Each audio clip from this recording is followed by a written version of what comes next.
There comes a moment when silence stops feeling peaceful and starts feeling like abandonment.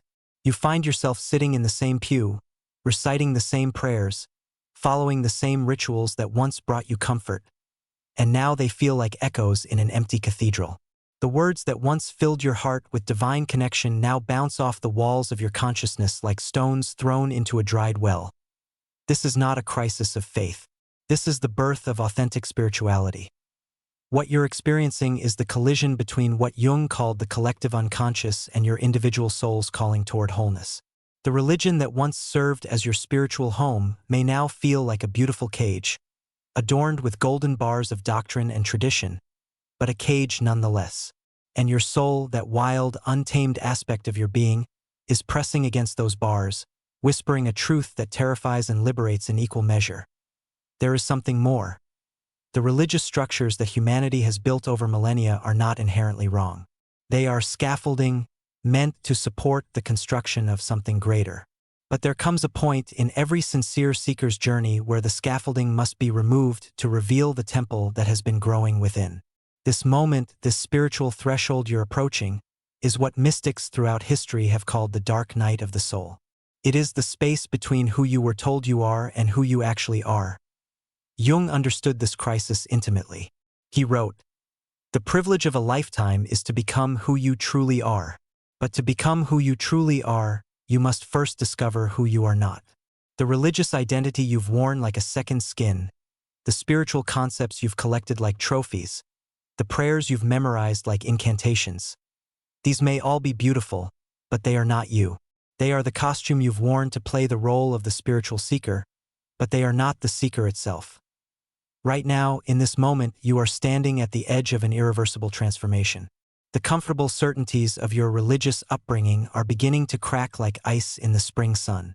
The answers that once satisfied your spiritual hunger now taste like ash in your mouth.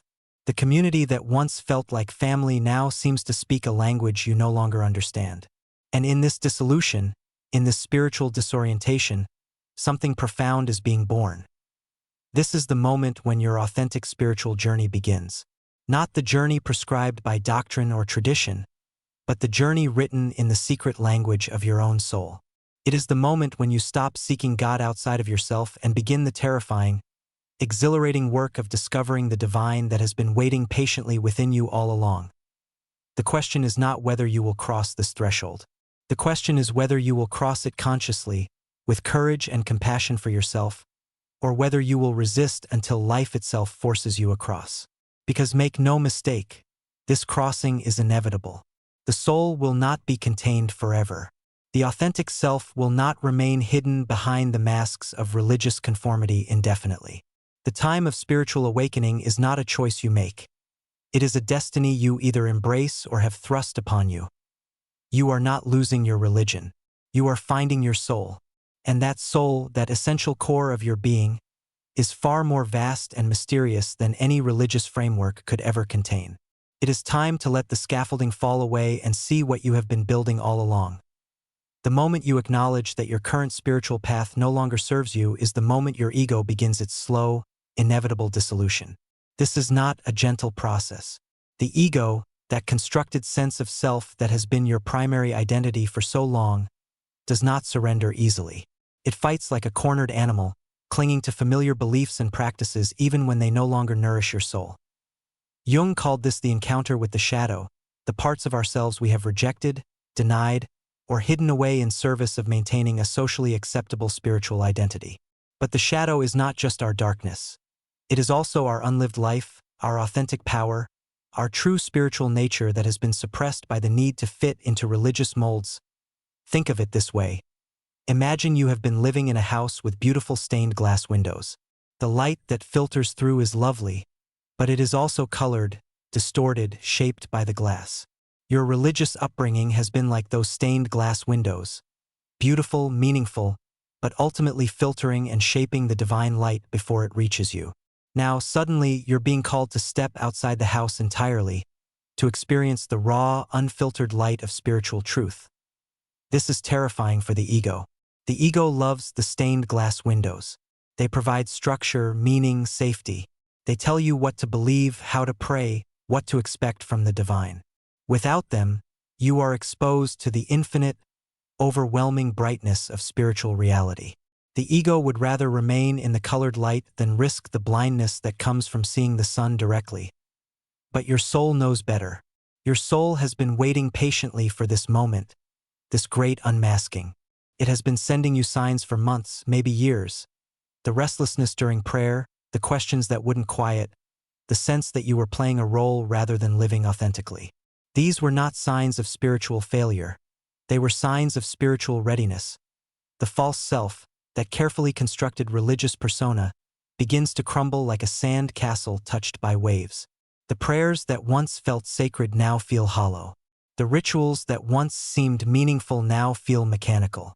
The community that once felt like home now feels like a theater where everyone is playing parts they no longer believe in.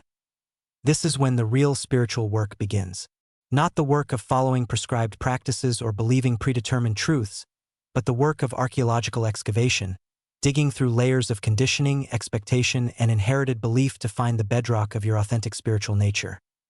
Jung wrote about this process as the dissolution of the persona, the mask we wear to navigate social and religious expectations. But beneath the persona lies something far more precious.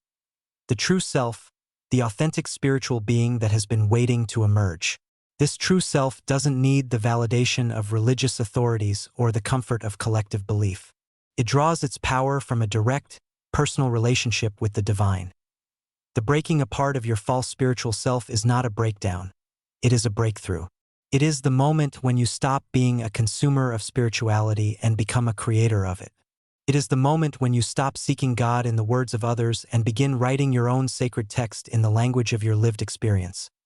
But let me be clear, this process is not without its casualties. You will lose friends who cannot understand your transformation. You will lose the comfort of certainty that comes with unquestioned belief.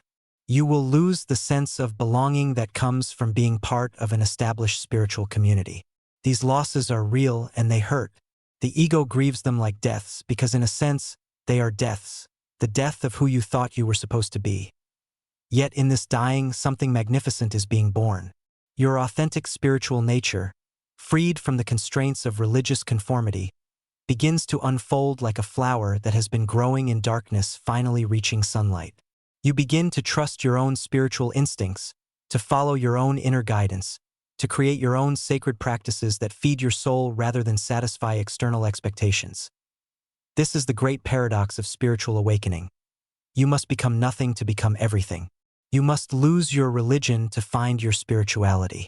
You must abandon the God of your understanding to discover the God of your experience. You are standing at the edge of a precipice now, looking down into the unknown depths of your own spiritual nature. The solid ground of religious certainty is crumbling beneath your feet. There is no going back, only forward into the mystery. This is the spiritual threshold, the point of no return, and crossing it will change everything. The threshold is not a place but a moment. It is the moment when you choose your own spiritual authority over external validation. It is the moment when you trust your inner knowing over inherited doctrine. It is the moment when you stop asking, "What should I believe?" and start asking, "What do I know to be true?" Jung called this process individuation, the lifelong journey of becoming who you truly are rather than who you think you should be. But individuation is not a gentle evolution. It is a spiritual revolution. It is the uprising of your authentic self against the tyranny of collective expectation. Imagine standing before a doorway that you cannot see through. On this side of the door is everything familiar.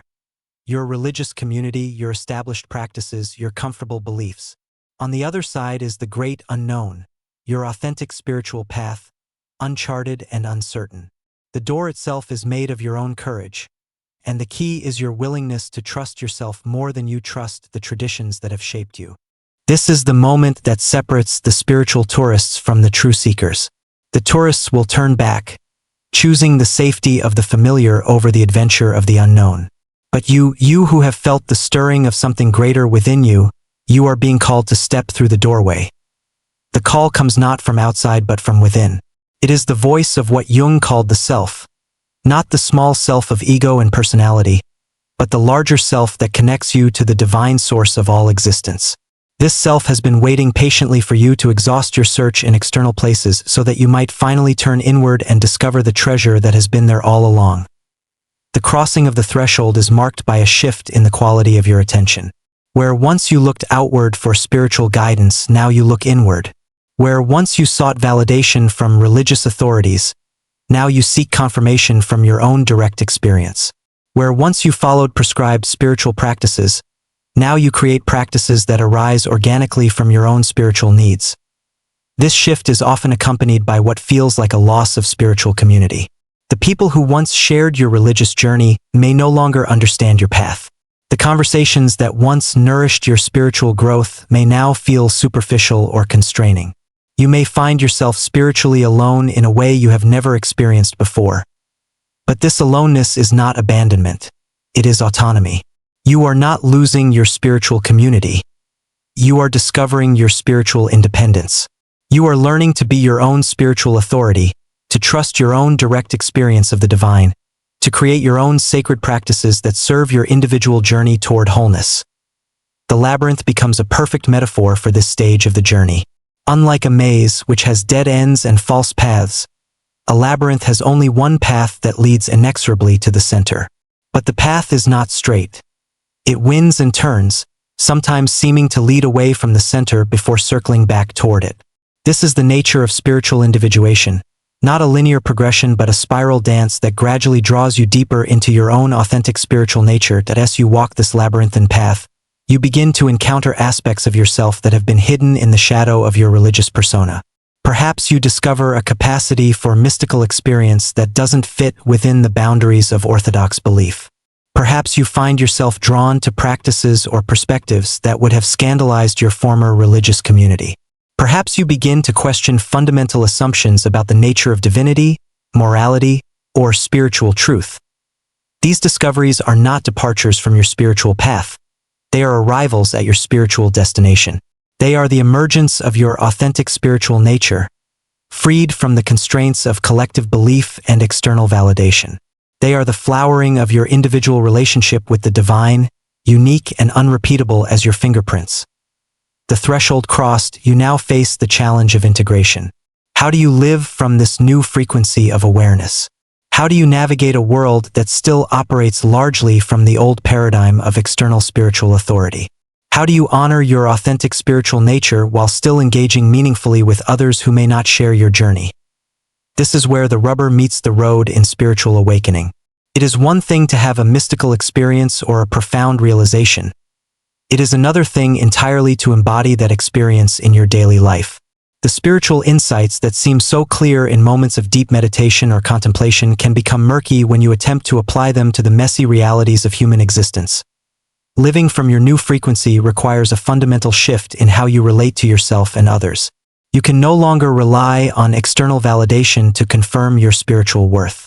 You can no longer hide behind the safety of collective belief to avoid the responsibility of personal spiritual discernment. You can no longer outsource your spiritual authority to religious institutions or charismatic leaders. Instead, you must learn to trust the voice of your own inner wisdom. This voice, what Jung called the transcendent function, emerges from the dialogue between your conscious mind and your unconscious depths. It is not the voice of ego, which seeks to maintain control and predictability. Nor is it the voice of the shadow, which seeks to rebel against all structure and tradition.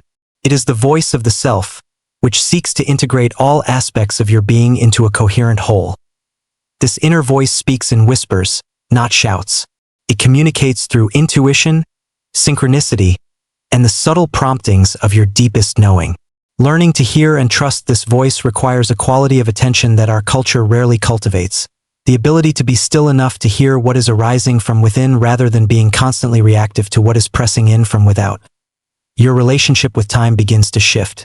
Where once you may have felt driven by external schedules and obligations, now you begin to move more in harmony with your own natural rhythms.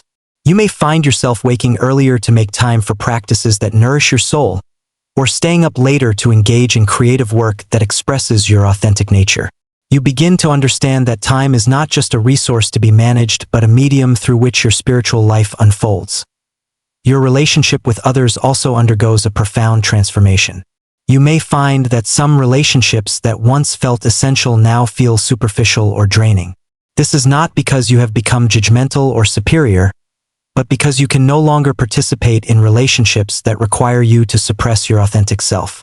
You begin to attract people who resonate with your new frequency, fellow travelers on the path of spiritual authenticity who understand the journey you are undertaking. The archetypes that Jung identified, the hero, the sage, the magician, the innocent, begin to emerge more clearly in your consciousness. You may find yourself embodying different archetypal energies at different times, depending on what your spiritual journey requires. Sometimes you are the hero, courageously facing the challenges of your inner landscape. Sometimes you are the sage, sharing the wisdom you have gained from your experiences. Sometimes you are the magician, learning to work with the subtle energies of transformation. This archetypal awareness brings with it a sense of connection to something larger than your individual journey. You begin to understand that your personal spiritual awakening is part of a larger collective transformation that is occurring in human consciousness. You are not alone in your journey. You are part of a growing community of individuals who are choosing authenticity over conformity, inner authority over external validation, personal spiritual experience over inherited doctrine. The integration of your conscious and unconscious minds, what Jung called the Konjunktio, becomes an ongoing practice rather than a one-time achievement. You learn to pay attention to your dreams, to notice the patterns and themes that emerge from your unconscious depths. You begin to see how your outer life reflects your inner state and how changes in your inner landscape manifest as changes in your external circumstances. This is the great work of spiritual awakening. Not just to have profound experiences or deep insights, but to integrate those experiences and insights into a coherent way of being that honors both your individual nature and your connection to the larger whole. It is the work of becoming simultaneously more yourself and more universal, more unique and more connected. The cost of this transformation is real and should not be minimized. You may find yourself grieving the simplicity of your former religious life, the comfort of clear answers and established practices. You may struggle with periods of spiritual loneliness, feeling caught between the world you have left behind and the world you are creating. You may face criticism or rejection from those who cannot understand your journey. But the rewards are immeasurable. You gain access to a depth of spiritual experience that no external authority can grant or revoke. You develop a relationship with the divine that is intimate, personal, and unshakable. You discover capacities within yourself that you never knew existed, for wisdom, for compassion, for creative expression, for spiritual leadership. Most importantly, you become whole. Not perfect, but whole. You learn to embrace all aspects of your being, the light and the shadow, the sacred and the mundane, the individual and the universal. You stop trying to be who you think you should be and start becoming who you actually are. This wholeness is not a destination but a way of traveling. It is not a state to be achieved but a quality of presence to be cultivated. It is the fruit of the great work of spiritual awakening, the integration of all that you are into a coherent, authentic expression of divine consciousness. Jung wrote, "The most terrifying thing is to accept oneself completely." But he also wrote, "Everything that irritates us about others can lead us to an understanding of ourselves." The journey of spiritual awakening is the journey of complete self-acceptance, shadow and all. It is the journey of recognizing that you are not separate from the divine but are a unique expression of divine consciousness, exploring itself through the medium of your individual experience. The shadow work that seemed so frightening in the beginning becomes a doorway to integration. The aspects of yourself that you once rejected or denied become sources of power and wisdom. The spiritual experiences that once seemed too radical or unconventional to share become gifts that you offer to others who are ready to receive them. You learn to hold paradox without needing to resolve it. You can honor the traditions that shaped you while embracing the new forms of spirituality that are emerging through you. You can be deeply committed to your individual path while remaining open to learning from others. You can be confident in your spiritual authority while remaining humble before the mystery of existence. This is the inner freedom that comes from authentic spiritual awakening. It is not freedom from responsibility but freedom to respond from your authentic nature. It is not freedom from relationship but freedom to relate from your wholeness rather than your woundedness. It is not freedom from the challenges of human existence but freedom to meet those challenges with the full resources of your integrated being. The practices that emerge from this integration are as unique as you are. They may include elements from the traditions that shaped you, but they are not bound by those traditions. They may incorporate new forms of meditation, creative expression, service to others, or engagement with the natural world. They arise organically from your individual spiritual needs and serve your unique journey toward wholeness. You become a bridge between worlds, the world of traditional spirituality and the world of emerging consciousness, the world of individual experience and the world of collective transformation. You carry within you the wisdom of the past and the seeds of the future. You are no longer just a seeker but a finder, no longer just a student but a teacher, no longer just a follower but a leader. The invitation now is to live from this place of integration, to embody your authentic spiritual nature in all that you do. This is not a call to perfection but a call to presence. It is an invitation to show up fully as who you are, to trust the wisdom that has emerged from your journey, to offer your gifts to a world that desperately needs them. Your spiritual awakening is not just personal transformation. It is part of the larger transformation of human consciousness. By choosing authenticity over conformity, by trusting your inner authority over external validation, by integrating your shadow rather than projecting it onto others, you are contributing to the healing of the collective unconscious. The silence that once felt like abandonment now feels like communion. The solitude that once felt like loneliness now feels like sacred space. The uncertainty that once felt like fear now feels like possibility. You have crossed the threshold and discovered that what you were seeking was not somewhere else but somewhere within. You have found your religion in your own awakening soul. If you have crossed this threshold, if you recognize yourself in this journey, if you have felt the stirring of your authentic spiritual nature, then you are part of a growing community of spiritual pioneers. You are not alone in your journey, even when it feels like it. You are connected to all others who have chosen the path of authentic spiritual awakening, who have dared to trust their own experience over inherited doctrine, who have found the courage to become who they truly are. The path ahead is not easy, but it is yours. The journey continues, but now you travel as yourself rather than as who you think you should be. The divine adventure of consciousness exploring itself through your unique experience unfolds with each breath, each choice, each moment of authentic presence. Your religion is no longer something you have. It is something you are. Your spirituality is no longer something you practice. It is something you embody. Your awakening is no longer something you seek. It is something you live.